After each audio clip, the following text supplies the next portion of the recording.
സംസ്ഥാന സ്കൂൾ കലോത്സവത്തിൽ ജേതാക്കളായി സ്വർണ്ണക്കപ്പുമായി എത്തുന്ന തൃശൂർ ടീമിന് കൊരട്ടിയിൽ സ്വീകരണം നൽകുകയാണ്. തത്സമയത്തിലേക്ക്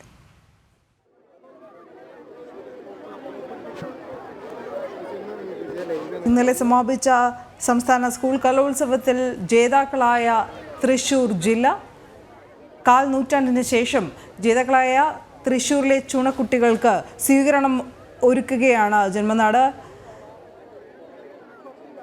ആനന്ദ് പുതൂർ കൂടി ചേരുന്നു. ആനന്ദ്, വിവരങ്ങൾ. എന്തായാലും വലിയ ഒരു ആഘോഷത്തോടു കൂടി തന്നെയാണ് നമ്മുടെ തൃശ്ശൂരിലെ കുട്ടികൾ ഈ ഒരു സ്വർണ്ണക്കപ്പിന് ഈ ഒരു സ്വർണ്ണക്കപ്പിനെ വരവേറ്റിട്ടുള്ളത്. നമ്മൾ ദൃശ്യങ്ങളിൽ നിന്ന് കാണുന്ന പോലെ തന്നെ മന്ത്രി റവന്യൂ മന്ത്രി കെ രാജനുണ്ട്, മിനിസ്റ്റർ രാജനുണ്ട്, ചാലക്കുടി MLA ഉണ്ട്. ആ ജനപ്രതിനിധികളടക്കമുള്ള ആളുകളും നൂറുകണക്കിന് വിദ്യാർത്ഥികളാണ് ഇവിടെ ഈ സ്വർണ്ണക്കപ്പ് ഏറ്റെടുക്കാൻ വേണ്ടി, കാണാൻ വേണ്ടി, അതിനെ സ്വീകരിക്കാൻ വേണ്ടി, തൃശ്ശൂരിനെ കുട്ടികളെ സ്വീകരിക്കാൻ വേണ്ടി ഇവിടെ എത്തിയിട്ടുള്ളത്. കൊരട്ടിയിലാണുള്ളത്. ഏതാണ്ട് 9 മണിയോട് കൂടെ തന്നെയാണ് സ്വർണ്ണക്കപ്പ് ഇവിടേക്ക് എത്തിയത്. പൊതുവിദ്യാഭ്യാസ വകുപ്പ് എത്തി നേരെ ഈ കപ്പ് മിനിസ്റ്റർ രാജിന് കൈമാറി. തുടർന്ന് കുട്ടികളുടെ വലിയ രീതിയിലുള്ള ആഘോഷ പരിപാടികളാണ്. നമുക്കറിയാം, വർണ്ണ ബലൂണുകളെല്ലാം പൊക്കിപ്പിടിച്ചുകൊണ്ട് തന്നെ വളരെ സന്തോഷത്തോടു കൂടി തന്നെയാണ് ഇവിടെ ഈ ഒരു സ്വർണ്ണക്കപ്പനെ ഏറ്റെടുത്തിരിക്കുന്നത്. എന്തായാലും ഈ 26 വർഷത്തിന് ശേഷം നടക്കുന്ന വളരെ വലിയ ഒരു സന്തോഷം. 26 വർഷത്തിന് ശേഷം തൃശ്ശൂർ അത്തരത്തിൽ സ്വർണ്ണക്കപ്പ് എടുത്തിരിക്കുകയാണ്. അതിന്റെ ആ ഒരു സന്തോഷം തന്നെയാണ് ഇനി നിറയെ. 26 വർഷം അഭിമാനം, സന്തോഷം.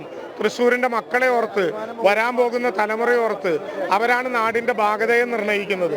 താൽക്കാലികമായി ഇന്നലെ തയ്യാറാക്കിയ ഒരു തയ്യാറെടുപ്പാണ്. ഇവിടെ നിന്ന് നേരെ ചാലക്കുടിയിലേക്ക്, ചാലക്കുടിയിൽ നിന്ന് നേരെ പുതുക്കാട്ടിലേക്ക് നേരെ നമ്മള് ഒല്ലൂരിൽ നിന്ന് തൃശ്ശൂരിലെത്തി ഘോഷയാത്രയായി അവിടെ സ്വീകരിക്കും.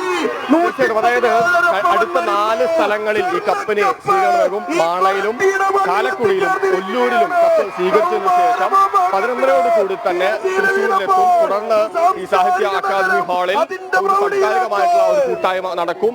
മന്ത്രിമാരും ജനപ്രതിനിധികളും എല്ലാം അതിൽ പങ്കെടുക്കും. തുടർന്ന് ഈ റൗണ്ട്, തൃശ്ശൂർ ശക്തൻ നഗരത്തിന് റൗണ്ട് ചുറ്റുകൊണ്ട് തന്നെ ആയിരിക്കും ഈ ആഘോഷങ്ങൾ അവസാനിക്കുന്നത്. എന്തായാലും ഈ തൃശ്ശൂരിന്റെ കഴിഞ്ഞ 26 വർഷത്തിന് ശേഷമുള്ള ഒരു കപ്പാണ്. അതിന്റെ എല്ലാ സന്തോഷത്തോടും കൂടി തന്നെയാണ് തൃശ്ശൂരിലെ കുട്ടികളും എല്ലാവരും ഇത് ഏറ്റെടുത്തിരിക്കുന്നത്. എന്തായാലും വളരെ സന്തോഷകരമായിട്ടുള്ള ഒരു കാഴ്ചയാണ്. നിരവധി കുട്ടികളാണ് വർണ്ണ ബലൂണുകളടക്കം ഉയർത്തിപ്പിടിച്ചുകൊണ്ട് അധ്യാപകരും അനധ്യാപകരും നാട്ടുകാരും എല്ലാം ഈ സ്വർണ്ണക്കപ്പിനെ ആവേശോജ്വലമായി തന്നെയാണ് വരവേറ്റിരിക്കുന്നത്. എല്ലാവരുടെ മുഖത്തും ആ ഒരു സന്തോഷം കാണാം. തീർച്ചയായിട്ടും വളരെ ആവേശപരമായിട്ടുള്ള ഒരു പോരാട്ടമായിരുന്നു. കേവലം ഒരു പോയിന്റിന്റെ മുൻഫലത്തിലാണ് പാലക്കാടിൽ നിന്നും തൃശ്ശൂർ കുട്ടികളുടെ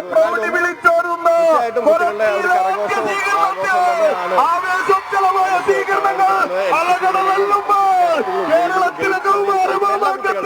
തരത്തിലേക്ക് ഓരോ സ്കൂളിൽ നിന്നും നിരവധി നൂറുകണക്കിന് കുട്ടികളാണ് ഇവിടെ എത്തിയിട്ടുള്ളത്. തീർച്ചയായും ജില്ലയിലെ സ്വന്തം മന്ത്രിയുടെ നേതൃത്വത്തിലാണ് കുട്ടികൾക്ക് സ്വീകരണം ഒരുക്കാനായി കാത്തു നിൽക്കുന്നത്. സ്വർണ്ണക്കപ്പിൻ ജേതാക്കൾക്ക് കപ്പ് കാണാം.